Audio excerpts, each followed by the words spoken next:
Thank you to our judges, Yap Burke from EMCO, Royce Beretti from Deloitte, Ian Dunn from Richard Ivey School of Business, Shannon McNair from McNair Business Development, Jonathan Ricci from PwC, and Richard Probert from PwC. Competitors will have a maximum of 20 minutes to present. Immediately following the presentation, judges will have a total of 5 minutes for questions. I will show time cards at varying intervals to indicate the remaining time and stop the speaker who receives the maximum time limit. No questions, comments, cell phones, or picture taken will be permitted from the audience. The audience is only permitted to applaud after the question and answer period. The audience is also banned from any material that bears the name or symbol of a competing university, and we ask that the audience exit the room immediately following questions and answers. Competitors, you may begin when you are ready. Good morning, everyone. Thank you very much for having us here. At first, I'd like to say congratulations that you have been really successful for your business for the past few years. And also, I'd like to thank you for your continuous giving back to our community. There are a lot of opportunities within the industry right now that you can build your success on. But also at the same time, there are a lot of risks associated with these decisions you have to make today. And also, you have to understand how to mitigate them. But no worries. I'm Alex. This is Jen. This is Nick. We are here today to help you to solve the problem. At first, Jen is going to show you how we are going to approach your situation. Thank you, Alex. So today, when looking at the issues that we identified with your company, we really wanted to take a 360-degree approach and ensure that when looking at the issues, we look at it from the entire industry perspective and not just profits. Because only through looking beyond profits will you be truly successful in the microbrewery industry. This means that we had to consider that the community that you operate in and ensure that their needs are continuing to be met and that your business continues to be a positive force. In addition, we have to look at your customers, because being in a niche market like the microbrewery industry, it is key that your customers continue to be satisfied. And just as any business that continues to work, you have to consider internal processes and your employees and how they contribute to your success. And finally, you as owners need to ensure that you're getting the kind of rewards out of your business and that your business is continuing to grow and succeed. And through this perspective, we wanted to identify the overarching problem that we'll discuss today. And that's really, how should Western beer artisans proceed in the future to ensure that they continue to succeed and expand and be the great, profitable, exciting business that they are. But to go into more detail, Nick will discuss the specific issues we're going to talk to you about today. Thank you. All right, so we identified 4 main issues facing your company that you need to deal with right away. The first one is of the most critical importance is, should your company pursue an expansion strategy? And then if so, which route should you take? You have different options with acquisition, startup, or both. And a third primary issue is how should you finance this expansion? You have a couple options there that we will go into further detail later, but there are 2 varying options that will differ the result of your expansion. And how effective are your current cost controls and your current operations within your business as it is? So after looking at those primary issues, we have found secondary issues that your company must face as well. And first is with current operations. How can you become more efficient with your costing and reduce the costs associated with waste? And the second is with your expansion. Should WBA borrow funds in order to finance this expansion opportunity? Or should WBA sell one of its current locations, which isn't as successful, in order to finance a future expansion? And how should these expansions be reported on the financial statements? And last but not least, we are looking beyond profits, of course. So how much of a percentage of sales revenue can WBA donate to Students Against Drunk Driving, which is the charity which they have been donating to in the past, while still earning an annual before-tax return on assets of approximately 20%. So in looking at all these issues, we thought, where should we start? Well, we first need to look at the industry conditions. So right now, there's steady growth in this industry, but the market may be reaching its peak, and it may soon become saturated. The macro breweries are also entering this market with craft brewery labels, so with essentially false advertising, which they can compete on economies of scale, but the customers aren't aware that they're actually the macro breweries. And also the industry associations are very important because they sponsor community events and get the word out about these specialty beers, which raises revenue and profits for everyone in the industry. And what's critically important to all of those observations is that expansion may not be wise if the market is saturated. And if expanding, we must do this soon before the market does become saturated and more competitors do move in. There is the risk of the foreign competitors and the macro breweries competing with us as they have the advantage of economies of scale. And we must focus on expanding the profile of specialty beers, as it is a niche market, and we must focus on that advantage that we have. So after looking at the industry, we must also consider our customers. So the customers, the population of Western City, where we have 3 of our 4 establishments, is growing steadily. And the market in smaller city, where one of our locations is not growing anymore. But there is an increased preference for microbreweries and brew pubs overall in the market, and customers are willing to pay a premium for this. What's important here is that it's not a price-sensitive market, and that our brand is well known in Western City, but not so much in Northern City, which is where we don't have any operations yet, but have an expansion opportunity. So after looking at our customers, we need to look internally at our organization. So 3 out of 4 of our locations are in Western City, and some of these locations are more successful than others. Our product has a short shelf life, which is contributing to our waste costs, and our accountant right now, or your accountant, has not been strong in cost control analysis. So what's important there is that your brand is well established in Western City, as I said, but you must be focusing on inventory turnaround to reduce the waste. And you must analyze the current cost control and find room for improvement as there is waste going on in the company. So after looking at the organization, the customers, and the industry, Jen will look at some options that we have going forward in the future. So when looking at expansion opportunities, the first opportunity that you're presented with is buying an already established business, Don's Restaurant and Bar, which is already located in North City, and that you transform it into a brew pub. And that this would include changing some of their operations, but it would give you an established location and an already established customer base, which you can build into your brand and increase your equity and brand value. Another option is the startup, which would mean that you'd be locating in a new shopping mall in Western City, which is already established in your brand and has very good brand success, and that there is a growing population. So this could mean very good opportunities for profitability and growth in the future. And due to location, it could be easier to manage as you do already have established locations in the area. But when looking at these opportunities, we also want to consider the financing options that goes along with them. And Alice will now discuss the financing opportunities and the specific numbers that go along with them. Thank you, Jim. So when you're considering financing options, the first option you can go is a loan from the bank. If the bank is going to provide you with 5-year term loan, and also they will provide the necessary cash for you to expand your business. And also at the same time, you should always consider the risk if the cash flow becomes issues in the future. Your second option is to grow one of your existing business. Right now, someone is offering $900,000 offer to purchase your business. And also, the business is located in a smaller city location. Also, you have to consider the market as well. The market is stagnant right now. So really, it is a profitable business for you to remain, or you should cut the business and get the cash right now for your future expansion. So before we go to our income statements and other financial statements, I'd like to point out some issues within your operations, within your organization. Right now, your accountant is calculating the cost for the per unit for your organization, and after calculation, we will find that your cost is actually lower than the industry. But is it really the truth? It's probably not, because after considering our variance analysis, we find that when you are purchasing your raw materials, you are actually at a lower industry level, which explains that you have really good bargaining power when purchasing your raw materials. But actually, you're not calculating the cost based on the 9,000 units, because you are actually sell less products than 9,000 units. So you should consider real cost based on that number.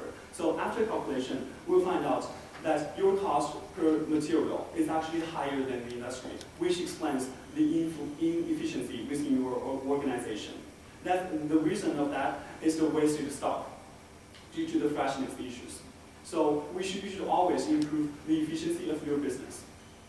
And our potential future expansion will help to relieve that problem. So when we look at your projected income statement, we find that if we choose to go to the McDonald's restaurant and bar, we will actually have a positive income for you. And after adding all your costs and your revenues, you will find the first year we will have around around $250,000, and also the second year you will generate more revenues as well.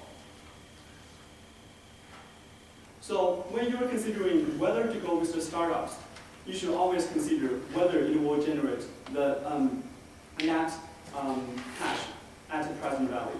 So after calculating the 5-year leasing loan and also the present value of the future cash inflow, we find out that this startup is actually profitable. Is that it will generate around $64,000 for you. So we should always consider whether you have the cash needed to start up the business. First of all, you need to consider the cash requirements for the purchase, which is around $1,100,000. And also, you should consider whether you have enough cash for your startup, which is around the same amount of cash. The total cash is around $2 million. So right now, you have to also consider whether you have enough cash inflow to support your expansion. After calculation, we will find that the bank loan will provide you the bank loan, and also currently the cash you will provide the most part of the cash you need. And also, if we choose to go selling the current operation, you will have another part of the cash. Together, you will have more than the cash you needed in the future. So after considering these two cash positions, you can make your decision. Also, we should always help you to consider whether you have your return on your assets, because you want to have at least 20% of return on asset in your business. After calculation, that you will have around 24% of return on asset, which is beyond your expectation. But at the same time, after calculation, we found that if you don't go with the expansion, just stay with your business, depending on the current market growth, you can actually generate around slightly more return on asset, which is around 25%. But are you considering this based on numbers? No. As a rounded businessman, you should always think beyond profit and take other factors into consideration when you are doing business analysis, when you are doing business decisions. So next, Jen will give you our recommendations.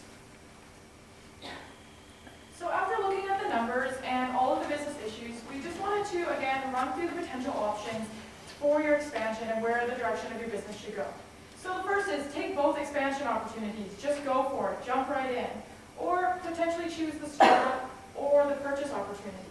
Or just simply stick to your current operations and what you're doing right now, and try to improve them and consider expansion and growth in the future. But when we look at all the numbers, we do want to make the recommendation that you start purchase both startups, and that will be the base of our recommendation for you going forward. And that you should fund it through both the loan and the pruning opportunity to ensure that you have the cash flow to be successful into the future. And that by doing this and having the increased cash flow of 24%, you are able to increase your donations from 1% to, we're estimating about 2% in the first year going forward. And that this number will allow you to ensure that you do have enough cash on hand for any expansion or asset replacement that comes up in the next few years, but that you also can continue to improve your donations to the community and your community presence, which will be very strong for your brand.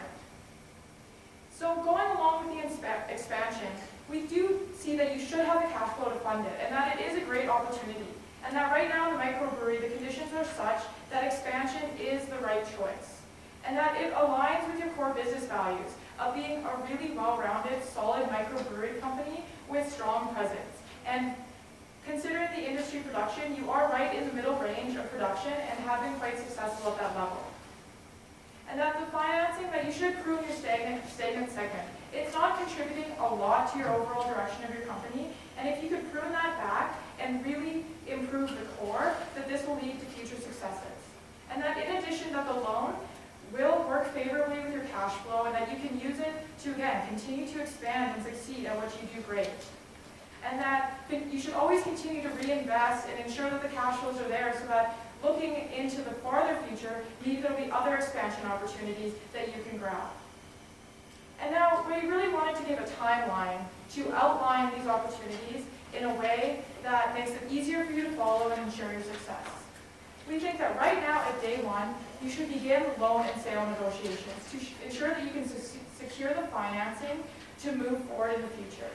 And that you should begin cost control discussions with your operations department to ensure that you can deal with the wastage as you move forward and expand so that you can get costs under control and have even higher margins as you move forward in the future. And looking into year one, you should be purchasing the new locations, opening up your operations, and ensuring that by the end of 2014, you are up and running and doing what you do best. And that you are able to implement these cost control decisions and increase your donations so that your impact on the community is truly showing that you are beyond profits. Because not only are you succeeding and expanding your business, but that is directly relating to your impact on the community. And that in years 2 to 5, you should evaluate your funding, your position, and look for even more opportunities to continue to expand.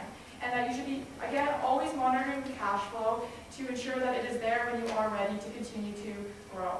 And that along with this, you should monitor your return on assets. And if that continues to increase with industry growth, you will be able to further increase the percentage of revenue that you're giving back to the community. But of course, with every decision and recommendation, there do come some risks. And Nick will now address those risks and how we plan to mitigate them for you. All right, thank you. So the first risk that we've seen is for your company is that the market growth peaks and the market becomes saturated. So in order to mitigate this risk, further growth should not be done through debt, just so that we are not stuck with the interest payments should we stop growing. And we need to stick to the core functions of our business and leverage our new association membership. So that is the industry associations which leverage for us. They sponsor community events and increase our profile in the community, and they also leverage against the macro breweries coming in and into our market segment, or the foreign competitors as well. So we really need to leverage that membership. Another risk we've seen is that the sold segment becomes a competitor. So we're selling one of our breweries to a competitor, and we just need to ensure that they're not allowed to sell our products. They are in smaller cities, not in the cities which we operate in. So as long as they are not selling our products directly, then they won't be a direct competitor to ours. And the third risk that we've seen is that the foreign competitors and macro breweries leverage their economies of scale. So again, we need to proactively be involved with the industry associations and having regulations to create barriers to entry for them and differentiate our product and focus on the niche market that we own. So looking at all these risks and how they correlate to our recommendation, I will hand it back to Jen to discuss our thought process in making these decisions for your company. So as we began the presentation, we wanted to take a 360-degree holistic approach, looking at all of your stakeholders and seeing how the decisions that we recommend to you will really impact them. And we believe that the recommendation that we're making going forward will benefit the three stakeholders that we see as most important in your current position and as you move forward. Starting off with the community, that has been identified as a core value of your business and something that you can continue to build your success off of. So if you can continue to increase your return on assets and increase your donations, this will be huge to your overall success in the market. And again, as a microbrewery, customers are key, and they're really going to be the pivotal component in achieving your market growth, and that you must continue to ensure that your products do meet their needs. And we've added a third very important stakeholder, which is the industry associations that Nick touched on. So these industry associations can really help you leverage your position and become a bigger player in the market. And that by becoming proactively involved in these associations, you can help change the way that your market works in the hopes of becoming a bigger player in the future. Ultimately, we'd like to summarize that if there's one big point that we want you to take away from this presentation, is that the time to act is today. Take these opportunities and expand, and grab your industry by the horns and move forward and continue to be the successful company that you are, so that when you look long-term down the road and into the future, you'll continue to be successful and become an even bigger player in the microbrewery industry. We'd like to now open the floor to questions. Notice that you calculated the net present value at the start of the Yes. 64,000 in your slides. I'll go back to that. And you're recommending pursuing that in addition to the purchase of the cell and operation, which is, you look at the earnings before taxes, 364,000 per year. You take into the logic of selling off the thing to be able to pursue something that has a 64,000 present value. Because right now, when you consider whether you should sell your existing business, you should always consider whether it's actually making money for you. When you're calculating your gross margin with your existing business, you actually have around 71% of gross margin. But actually, the business you're going to sell, it just has 50% of the gross margin, which is really lower than your current status and also the industry. So that's one of the reasons why we should really cut the business and just focus to allocate our resources to really focus on our core business. And also, even though we don't have, you're not going to have a lot of cash inflow for the startups, but that's the start point of your expansion.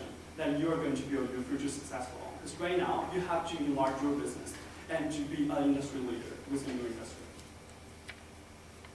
With selling the pub in small city, you may mention that one of the things that we have a risk of is people selling our product.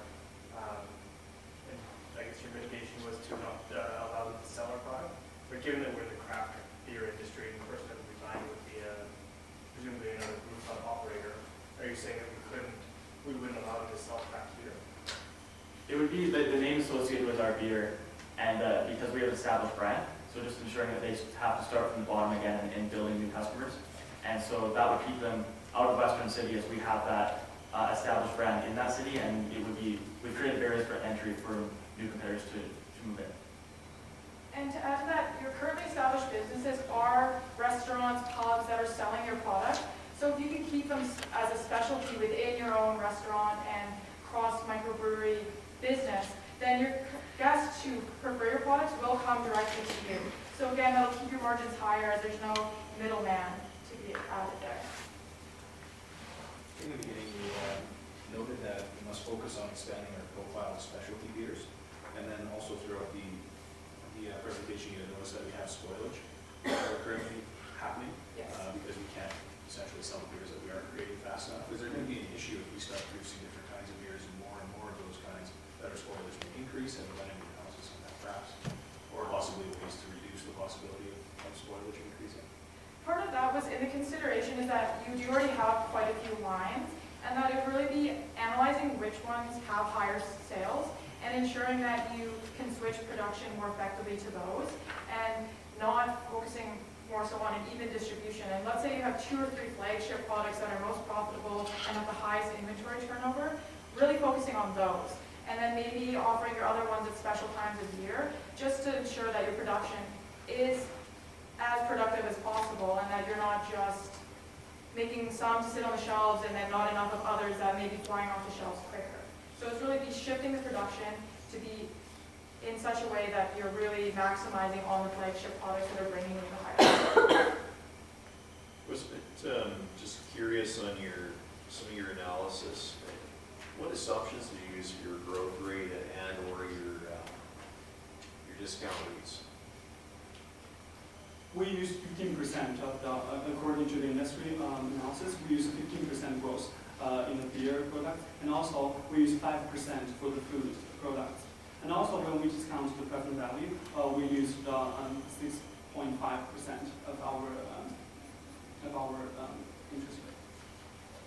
And why? Sorry, just why 15% growth? That was what industry studies had shown for the growth in sales, and that was what we wanted to target, not so much industry growth as far as competitors and different companies, but